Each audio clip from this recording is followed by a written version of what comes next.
What's going on, Panther Nation? This is your sports editor, Daniel Stackhouse, here with the second episode of Coach's Corner. This week, I'm here with football head coach, Chad Phillips. How you doing today, Coach? Great, Daniel. Glad to see you again. Good to see you again, too. So let's get straight in. It's been a wild summer, but through everything, what's been like getting this team ready for the upcoming season? Well, our guys hadn't missed a beat. We started on June the 8th and done 4 days a week since June the 8th while y'all are out playing in the pool and going to the beach and doing all those things. These guys have been running. They've been lifting. They've been throwing the ball around when we're allowed to, and they've been doing a great job. Been really getting after it. Proud of them. And how have the Greener players been like settling in and adjusting and improving through it all?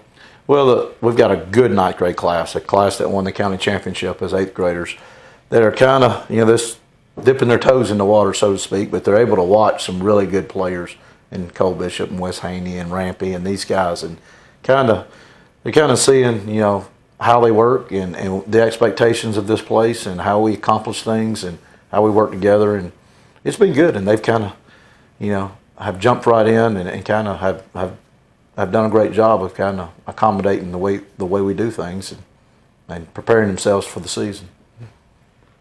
And let's talk about the offense. The offense is going to be retooled, looking a lot different than last year.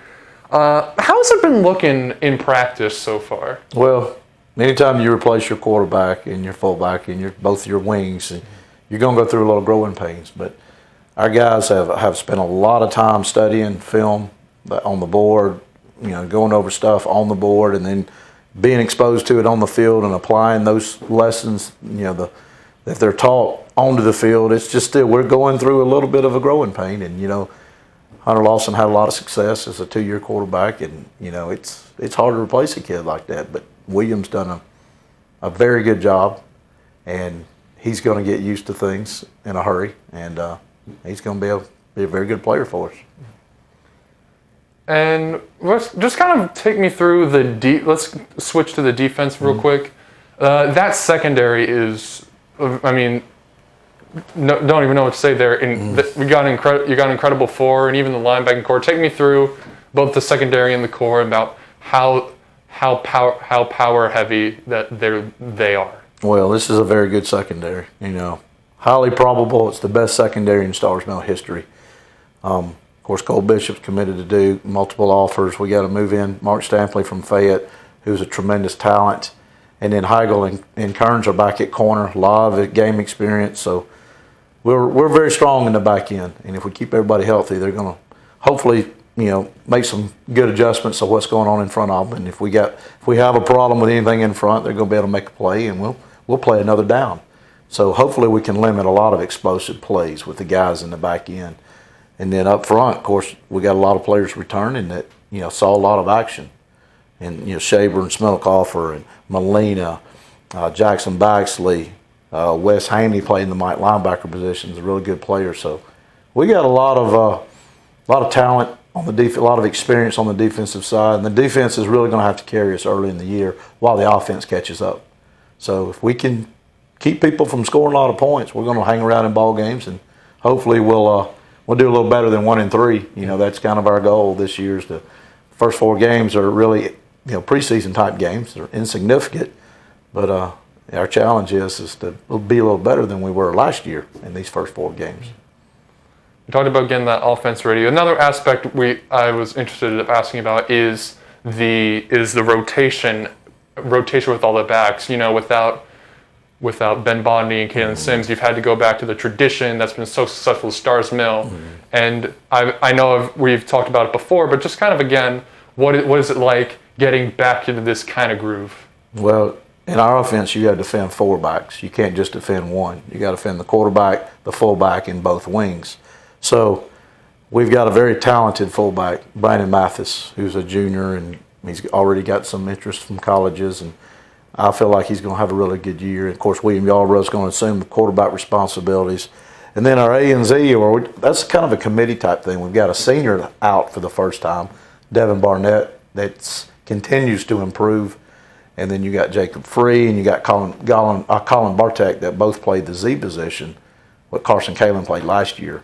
And Colin's done a very good job. Jacob's going to be a very good, very tough player for us. So, we'll play as many kids as we can that know what to do and can give maximal effort and be efficient with what we do. So we'll play a lot of people. We're going to need to.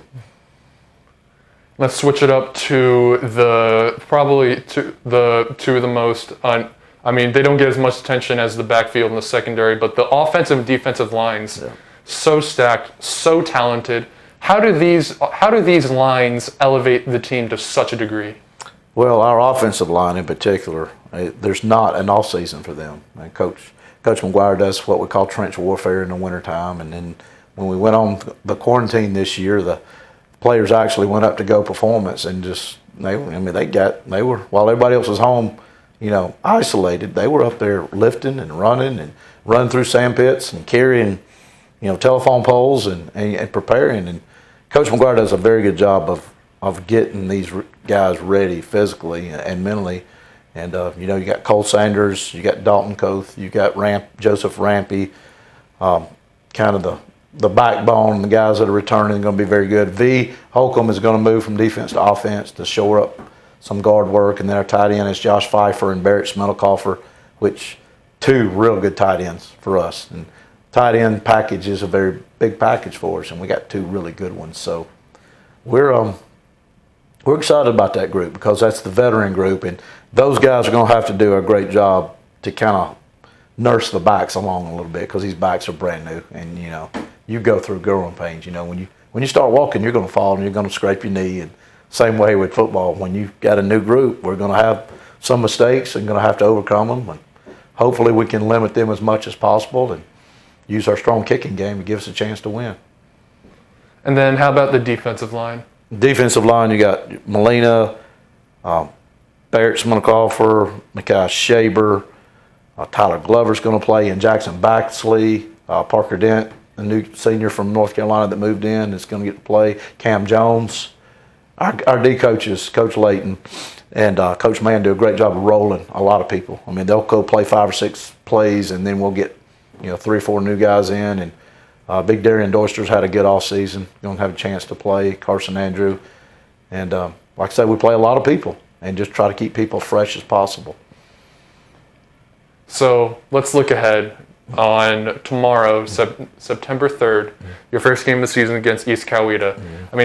As you've told us before that you guys have this plan to get some hard-hitting teams, and you guys have got that in East Coweta first game of the season. How does this game set the tone for the rest of the season? I think the main thing is to go out and just compete, and we've challenged the guys to go compete. It's the 4th or 5th biggest school in the state of Georgia. That Starr's Mill is roughly 1/3 of the size of East Coweta, but we've enjoyed a lot of success compared to them, more success.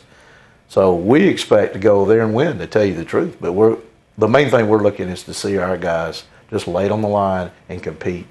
We can fix mental mistakes. We can fix little things that go wrong. We can't fix effort. We can't fix energy. We can't want to.